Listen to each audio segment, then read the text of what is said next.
हमारे विभिन्न ज्ञानवर्धक कार्यक्रम देखने के लिए आप हमें अभी सब्सक्राइब करें, बेल आइकन को प्रेस करें ताकि आप देख सकें हमारा कार्यक्रम सबसे पहले। और अधिक जानकारी के लिए फेसबुक पेज को लाइक करना ना भूलें। जय मां इंद्राक्षी। इंद्राक्षी धाम में दर्शकों आप सभी का हम हार्दिक स्वागत करते हैं। आज के दिन जिन जातकों का जन्म दिवस है, मैरिज एनिवर्सरी है, उन सभी को हमारी तरफ से बहुत बहुत शुभकामनाएं। आज हम बात करेंगे मंगल के कुछ ऐसे प्रयोग जो आपके बहुत काम आएंगे। आपकी जन्म पत्रिका में या हथेली में अगर मंगल शुभ ना हो तो कहीं ना कहीं जीवन में नाना भांति की समस्याएं उत्पन्न होती हैं। कर्ज चढ़ जाता है, संतान कई बार कहना नहीं मानती है, आप अपने जीवन में अच्छी खासी प्रॉपर्टी होते हुए भी उसका सुख नहीं भोग पाते, ब्लड से संबंधित नाना भांति के रोग होने की शंका बनी रहती है और अपने जो कुटुंबीजन होते हैं उनसे भी कहीं ना कहीं बिछोह की स्थिति उत्पन्न हो जाती है। मंगल अगर कमज़ोर हो तो जीवन में अमंगल की स्थितियां आ जाती हैं। ऐसा कभी ना समझें कि मंगल ऐसा करते हैं, मंगल ऐसा नहीं करते हैं। ये एक सूचना है, एक संकेत है। यदि हमारे मंगल कमज़ोर हों तो कई बार इस प्रकार की चीज़ें हमारे जीवन में घट सकती हैं। आज का ये अंक आपके बहुत काम आएगा, अच्छे से सुनिएगा। दूसरी बात, आशा करता हूँ कल बहुत अच्छे से आपने रंगोत्सव मनाया होगा। भगवान श्री हरि की कृपा हर घर में बरसी होगी। भगवान श्री हरि की कृपा से, भगवती इंद्राक्षी की कृपा से आपका रंगोत्सव बहुत शुभ रहा होगा। अब आइए आज का हम पंचांग पढ़ लेते हैं। 30 मार्च सन 2021 दिन मंगलवार, चैत्र मास, कृष्ण पक्ष, संवत 2077, तिथि द्वितीया, नक्षत्र चित्रा, राहु काल 3 से 4:30, दिशा शूल, उत्तर दिशा।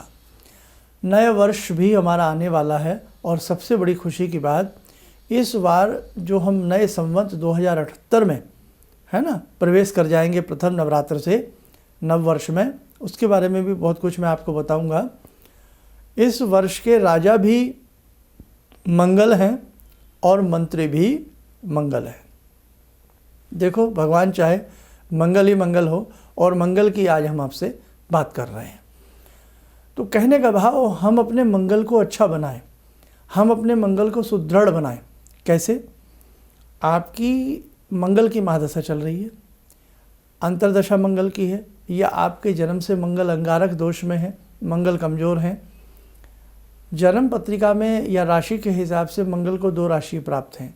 मेष राशि के अधिपति मंगल हैं और वृश्चिक राशि, स्कॉर्पियो राशि के भी अधिपति मंगल हैं। ऐसे ही इंसान की हथेली में भी 2 स्थानों पे मंगल का वास होता है। ये मंगल ए हैं और यहाँ मंगल बी होते हैं। आपकी हथेली जब देखी जाती है तो उसमें खट से समझ में आ जाता है कि मंगल यदि अच्छे नहीं हैं तो नाना भांति की संपत्ति के योग बनते बनते बिगड़ जाएंगे। जो भू संपत्ति का काम करते हैं, प्रॉपर्टी का काम करते हैं, यदि गोचर दशा में मंगल अशुभ आ जाएं तो निश्चित काम बिगड़ेगा। अब जैसे अभी की मैं बात कर रहा हूँ, 13 अप्रैल तक मंगल देखा जाए कमज़ोर की अवस्था में। क्यों?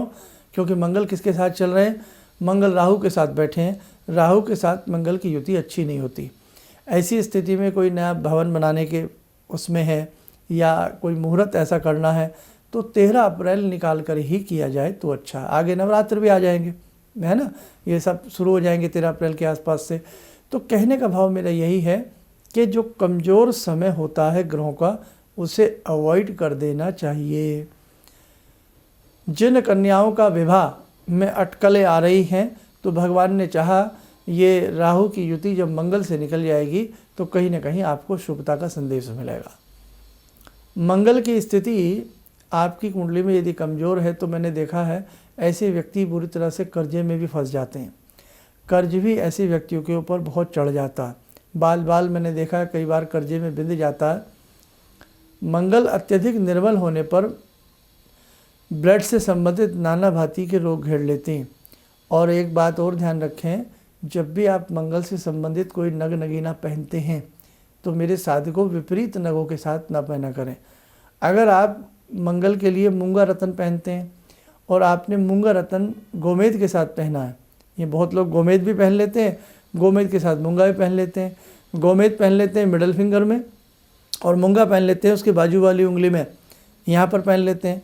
तो ये दोनों रत्नों का एक साथ पहनना भयंकर आपको नुकसान करा सकता है, यानी कि आपको पाइल्स तक हो सकती है, आपको उदर रोग हो सकते हैं, आपको पैसे में नुकसान हो सकता है, आपने किसी को पैसा दिया वो लेकर के रफू चक्कर हो सकता है। तो बहुत सारी ऐसी स्थितियां हैं, जब भी आप मंगल के साथ किसी रत्न को पहने तो विचार करके पहने, अन्यथा आपको नुकसान उठाना पड़ सकता है। ऐसे ही नीलम होता है, नीलम के साथ यदि कोई रत्न पहने तो वहाँ पर भी हिसाब से पहने।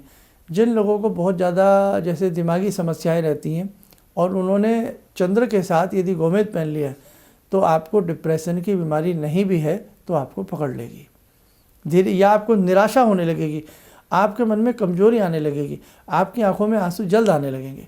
कहने का भाव मेरे साधकों, मेरे दर्शकों, बहुत सारी चीज़ें हैं। बहुत ज्योतिष का गणित अगर बहुत आसान है तो बहुत आसान है भी नहीं, दोनों बातें हैं।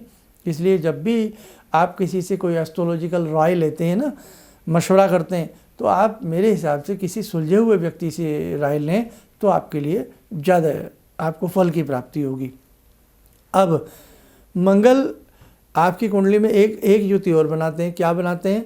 व्यक्ति को मांगलिक योग भी पैदा करते हैं मंगल। जैसे आपकी जन्म पत्रिका के प्रथम भाव में, ये हमने बताया, आइए ज्योतिष सीखों में सारी बातें बताई हैं। आपकी जन्म पत्रिका के प्रथम भाव में, चतुर्थ भाव में, सप्तम भाव में, अष्टम में और द्वादश में यदि मंगल हो तो वहाँ मांगलिक स्थिति भी बनती है। लेकिन मंगल किस राशि के हैं?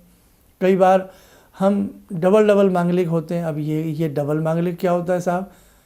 बहुत लोग चंद्र से भी मांगलिक योग देखते हैं, बहुत लोग शुक्र से भी मांगलिक देखते हैं। अब आपके शुक्र में, आपके लगन में ही शुक्र बैठ जाए और आपके मंगल की स्थिति यही हो जो मैंने अभी बताई है, प्रथम, चतुर्थ, सप्तम, अष्टम, द्वादश, तो आप शुक्र से भी मांगलिक हो गए, आप लगन से भी मांगलिक हो गए।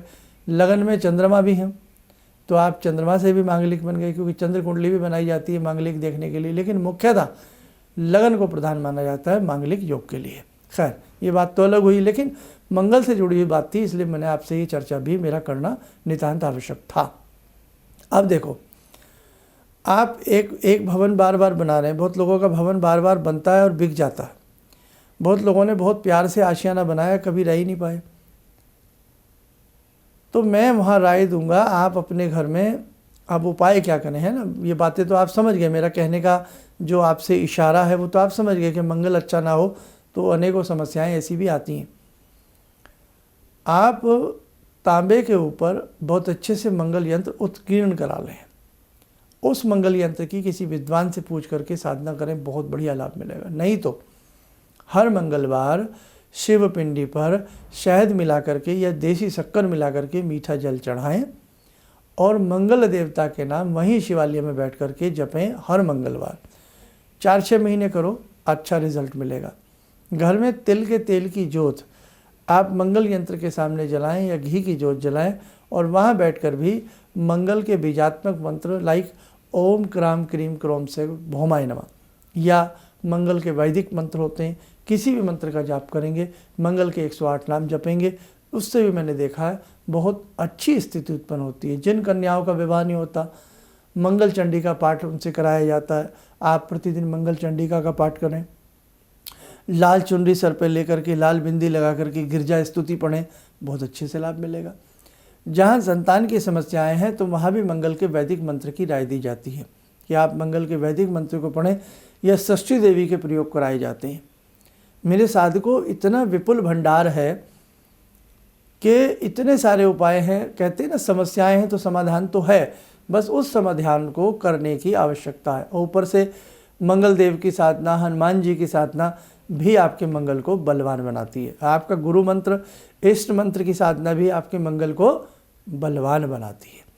तो आज मैंने जो बातें बताई हैं इनका आप ध्यान रखें और ऐसी स्थिति में अपनी जन्म पत्रिका, वैदिक जन्म पत्रिका बनवाएं और उसके हिसाब से भी जो कमी बेसी आती है उसके क्या उपाय करने हैं, कौन से मंत्र पढ़ने हैं, कौन सा दान करना है, वो भी आप किया करें तो आपको बहुत अच्छा लाभ मिलेगा। आपकी ना सही, आपके बच्चों की तो होनी चाहिए। कम से कम हम उनके जीवन में इस प्रकार की कोई दिक्कत ना आने दें, वक्त रहते हम सारे उपाय उनके लिए करने लग जाएं। आइए मेरे साधकों, समय हो चला आज की ध्यान माला का। मंगल देवता की बात की है तो आइए आज की ध्यान साधना में जुड़ते हैं हम भगवान श्री हनुमान जी से। ॐ अतुलितबलधामं हेमशैलावदेयं धनुजवनकृशानु ज्ञानिनामग्रगण्यं सकलगुणनिधानं वानराणामधीशं रघुपतिप्रियभक्तं वातजातं नमामि। मनोजवं मारुततुल्यवेगं जितेन्द्रियं बुद्धिमतां वरिष्ठं वातात्मजं वानरयूथमुख्यं श्रीरामदूतं शरणं प्रपद्ये। श्रीरामदूतं शरणं प्रपद्ये। रामाय रामभद्राय रामचन्द्राय वेदसे श्रीरघुनाथनाथाय सीताया पतये नमः। श्री हनुमंताय नमः। कवच बना लें, ध्यान करें, बाबा हनुमान जी का आशीर्वाद हम सबके ऊपर बरस रहा है।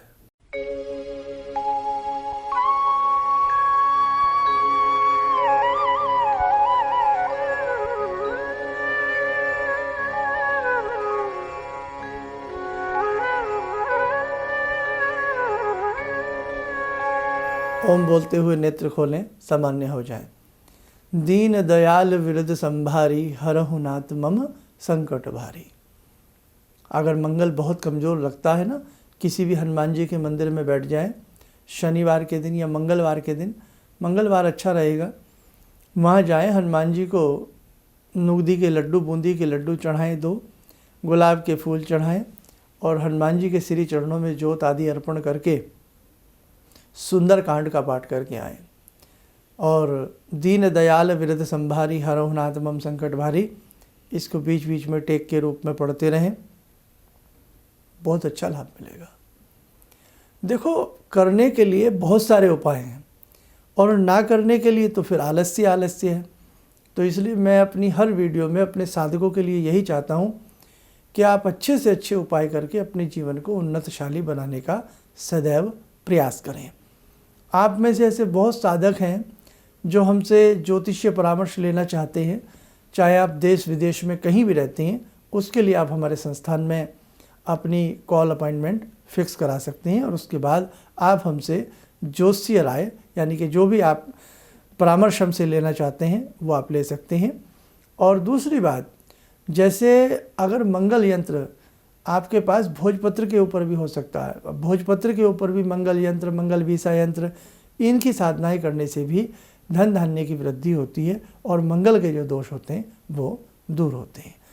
इसी के साथ साथ तांबा पहनना चाहिए, सीधे हाथ में जैसे तांबे का कड़ा पहन सकते हैं या रिंग फिंगर में मंगलवार के दिन तांबे का छल्ला पहनने से भी हमें अच्छे लाभ की प्राप्ति होती है। इन्हीं शब्दों के साथ हम अपनी वाणी को विराम देते हैं। जय माँ इंद्राक्षी। जहाँ तक मेरा व्यक्तिगत अनुभव रहा है, मैं फर्श पर पड़ा था, आज गुरुजी की कृपा से अर्श पर हूँ। गुरुजी ने एक मंत्र जब पहली बार मिला था तो मैं ऐसी परिस्थिति में गिरा हुआ था कि मेरे को ये लगता था कि मैं जिधर भी जाऊँ मेरे तरफ एक तरफ कुआं एक तरफ खाई वाली स्थिति मेरे साथ थी। और गुरुजी ने वहाँ उस वक्त तो मेरे को 2 मंत्र दिया कि इसका आप पाठ शुरू करो और 2 दान की सामग्री बताई थी और उसको मैंने शुरू किया। और उसके बाद से उस वक्त से लेकर आज तक मैं फिर जिस स्थिति में था वो पीछे मुड़कर मैंने नहीं देखा। किसी भी समस्या के समाधान के लिए मिले प्रसिद्ध हस्तरेखा एवं वास्तु विशेषज्ञ प्रोफेसर धर्मेंद्र शर्मा जी से। नोट: शिविर में भाग लेने हेतु एवं व्यक्तिगत रूप से मिलने के लिए कॉल करने का समय सुबह 10 बजे से शाम 6 बजे तक।